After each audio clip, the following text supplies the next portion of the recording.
It's a tale as old as time, the eternal tension between mother-in-law and daughter-in-law. But imagine for a second, what if your mother-in-law wasn't just your husband's mom, but also the Queen of England, the most powerful woman of her time? Alexandra of Denmark didn't have to imagine it. She lived it. As Queen Victoria's daughter-in-law, she experienced firsthand what it meant to deal with a royal monster-in-law. In this video, I'll reveal everything that happened between these two women behind the closed doors of Buckingham Palace. Welcome back to Female Tales. I'm Yulia, and together on this channel, we explore the stories of remarkable women from history. If history speaks to you, like the video, join our community, and let's head straight into the depths of the past. Queen Victoria was, without question, one of the most influential women of her time. And her power extended not only across the world, but deep into her own expansive family. She and Prince Albert had 9 children, and eventually, no fewer than 42 grandchildren. Like a puppeteer or a chess master, she sought to control every one of them, playing favourites, creating outsiders, arranging their marriages, keeping some close while distancing others. She concerned herself with everything that went on in their lives, in their homes, their bedrooms, and, of course, the countries they ruled. But under her most watchful eye was the heir to the throne, her eldest son, Bertie.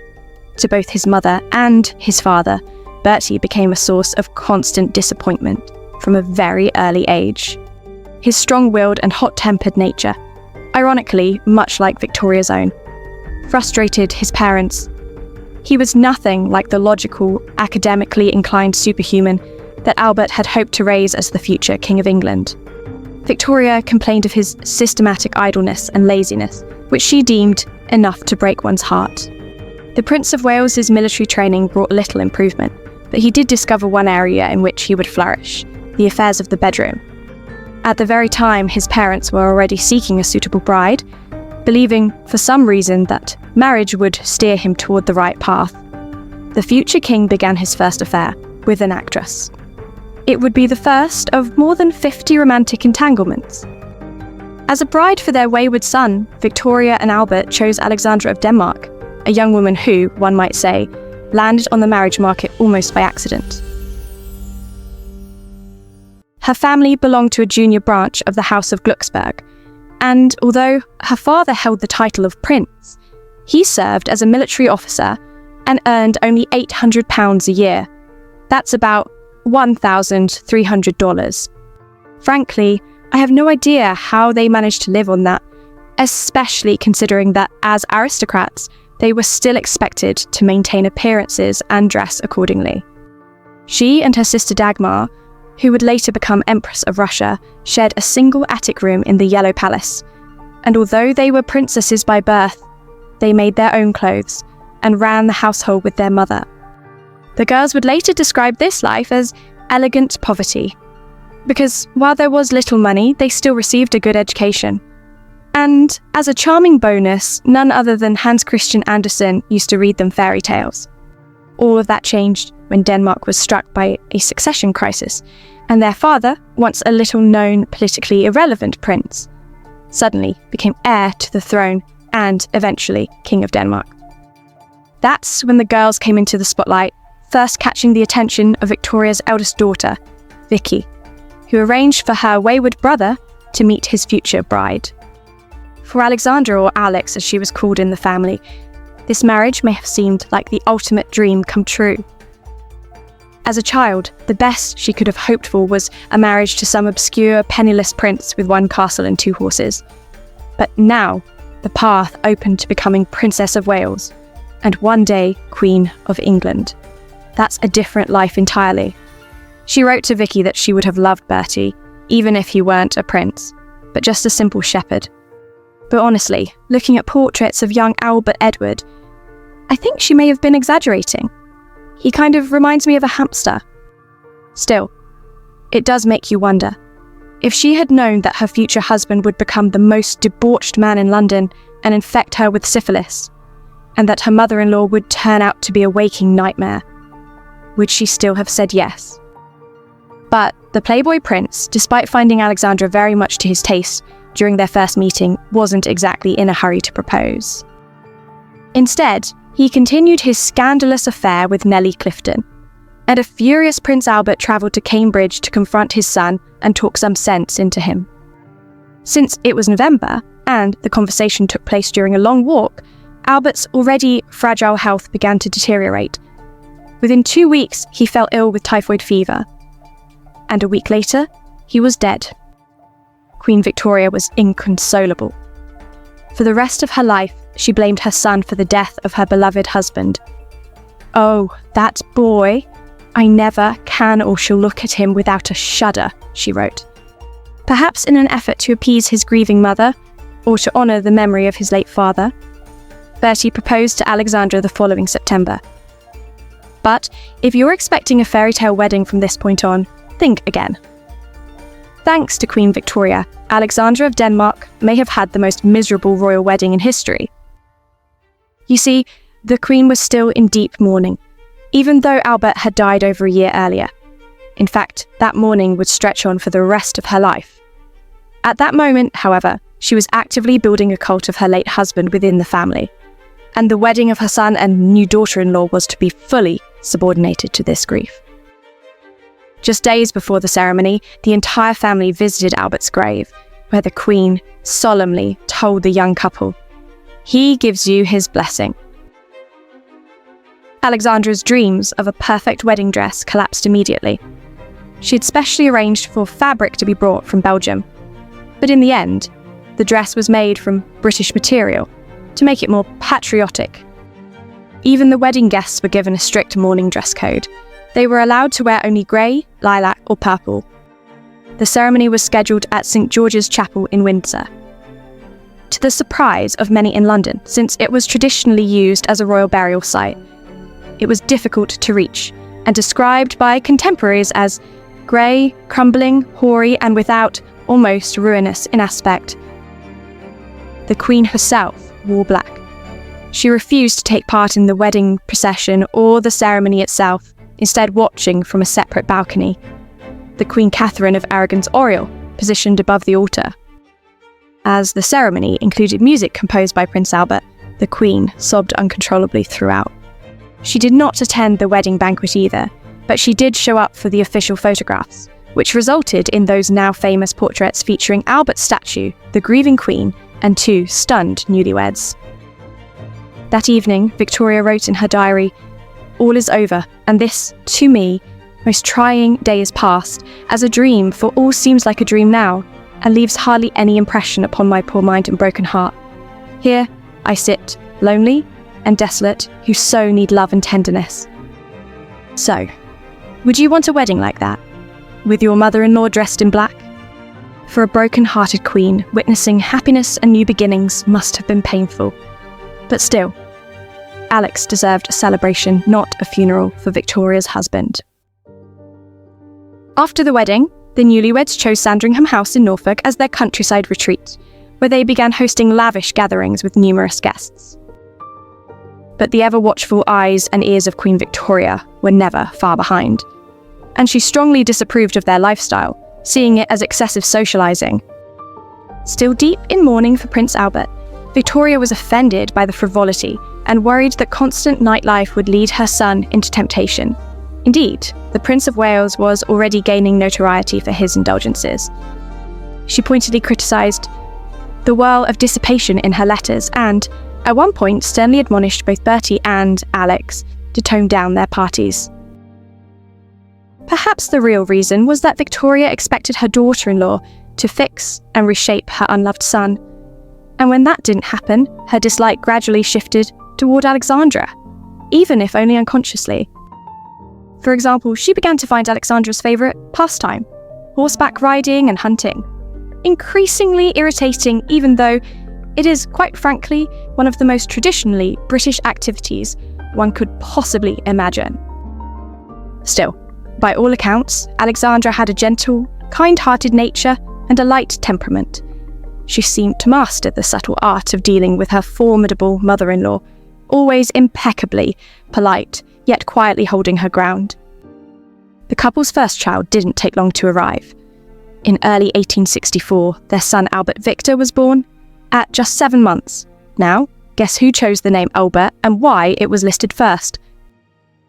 But from there, historians begin to disagree, particularly on the question of the child being premature. In fact, Alexandra would go on to have 6 children in total, and it's believed that all of them were born early.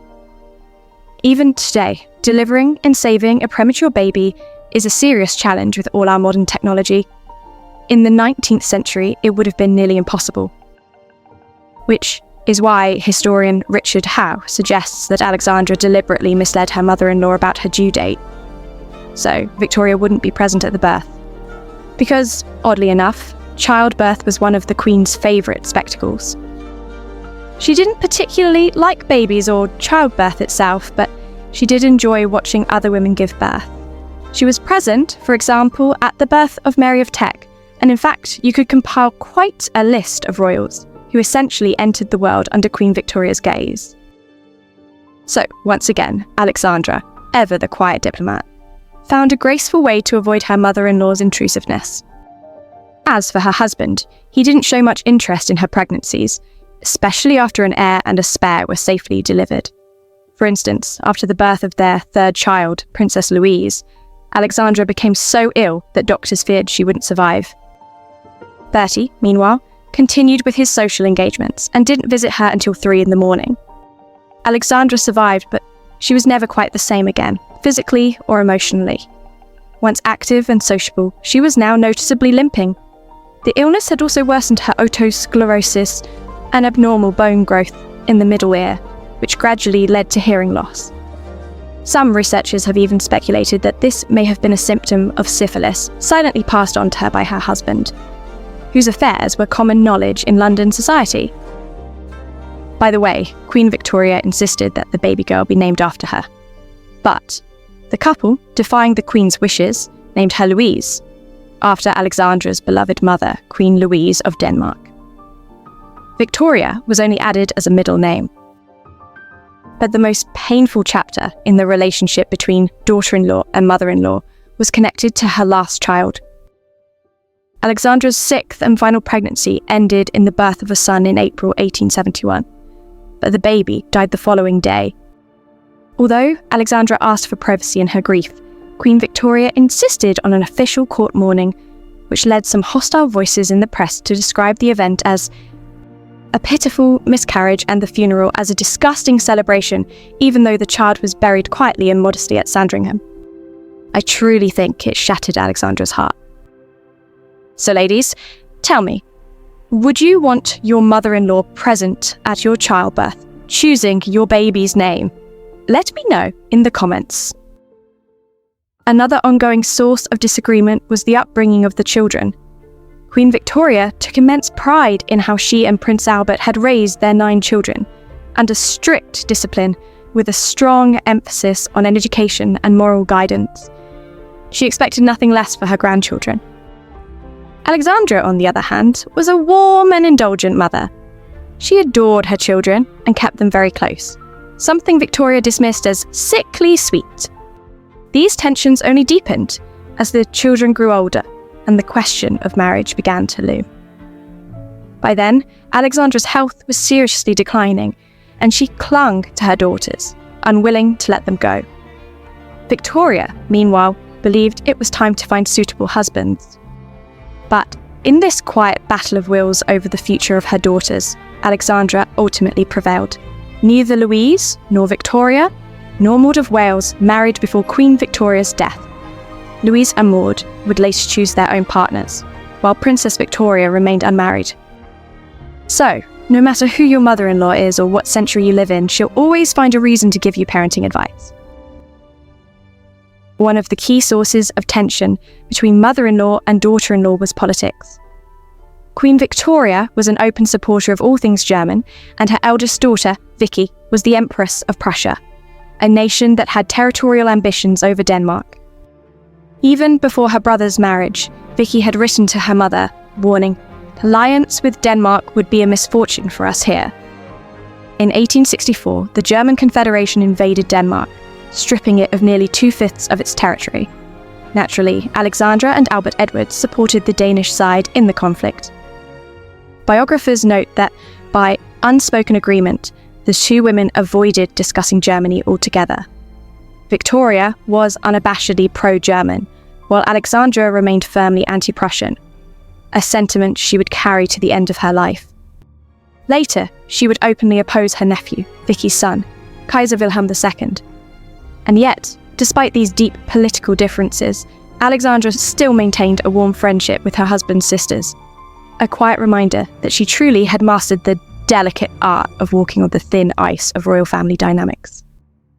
Much like Princess Diana generations later, Alexandra, Princess of Wales, became enormously popular with the British public, at times even more popular than her husband, and possibly even than her mother-in-law.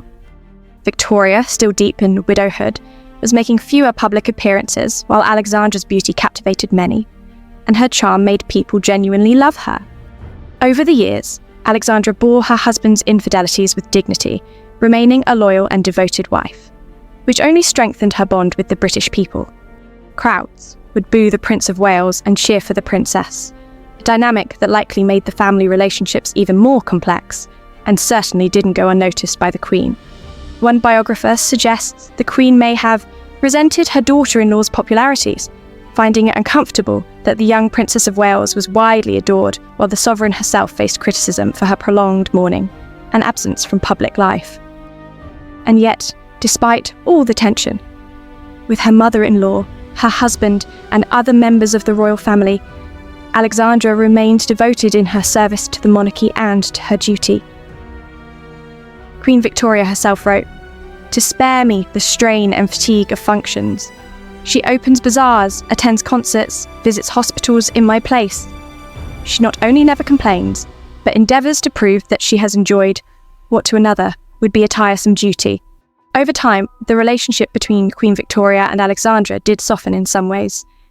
By then, Alexandra had been Princess of Wales for decades, and the ageing Victoria, increasingly weary and frail, became less inclined to tightly control her adult children. When Prince Albert Victor, Eddie, Victoria's grandson and Alexandra's eldest son, tragically died of influenza in 1892, both women were united in grief.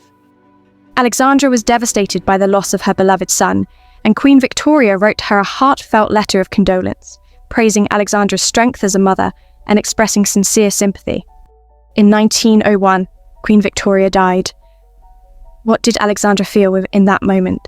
After 38 years of control, criticism, and influence, I imagine it might have been something close to relief. We'll never truly know. But we do know that Queen Victoria left specific instructions for the Princess of Wales to help organise her funeral, a final gesture of trust towards her daughter-in-law. They may have had their differences, but one thing was beyond doubt. Alexandra was the woman who could carry the crown of the British Empire forward with dignity. It's interesting to ask, what kind of relationship did Alexandra of Denmark have with her own daughter-in-law, Mary of Teck? Did she become a monster-in-law herself, or, remembering the pressure she had once faced, try to build a different kind of relationship? Of course, the public image of their dynamic, like Alexandra's relationship with Queen Victoria before, was one of polite respect and mutual decorum. But in reality, the two women were polar opposites. Alexandra was light in spirit, affectionate by nature. Mary was reserved, composed, and firmly grounded. As Alexandra aged and her health deteriorated, she became increasingly difficult, prone to whims and ever more demanding of the undivided attention of her children, especially her son George. But the most difficult period in their relationship came after the death of King Edward VII, when Alexandra went from queen to queen dowager. She had waited more than 30 years to become queen, and reigned for just 10. So, understandably, she wasn't eager to step down and make room for a new queen. At Edward's funeral in May 1910, royal protocol dictated that the new king and queen, George and Mary, were to take precedence in the procession. But Alexandra, overwhelmed by grief and stubborn by nature, refused to accept it. She insisted on precedence at the funeral that was no longer hers by right, demanding to walk in front of Queen Mary. She also delayed moving out of Buckingham Palace, clinging to the home she had shared with Edward for so many years. Mary observed wryly that it had once been difficult to persuade Alexandra to move into Buckingham Palace when she became queen in 1901, and now in 1910 it was just as difficult to persuade her to move out of it again. Similarly, Alexandra did not immediately pass on certain jewels that by tradition belonged to the reigning queen. She kept several pieces for herself, but Mary showed restraint, building her own magnificent jewellery collection over time. In short, history repeated itself. Once more, a mother-in-law and daughter-in-law struggled to truly understand one another. And it would repeat again. Later, Mary of Teck would become a nightmare mother-in-law in her own right, never accepting Wallis Simpson, her son Edward VIII's chosen partner. So, maybe it was never really about the personalities of these women. Maybe it's just the timeless struggle between generations, and the inevitable clash of perspectives between older and younger women. The only difference? These particular women wore crowns, and the whole world was watching. So tell me, would you be able to get along with a mother-in-law like Queen Victoria? Or are you not quite that saintly? Share your stories in the comments. Did you end up with a mother-in-law from hell? Or did you get lucky? See you in the next video.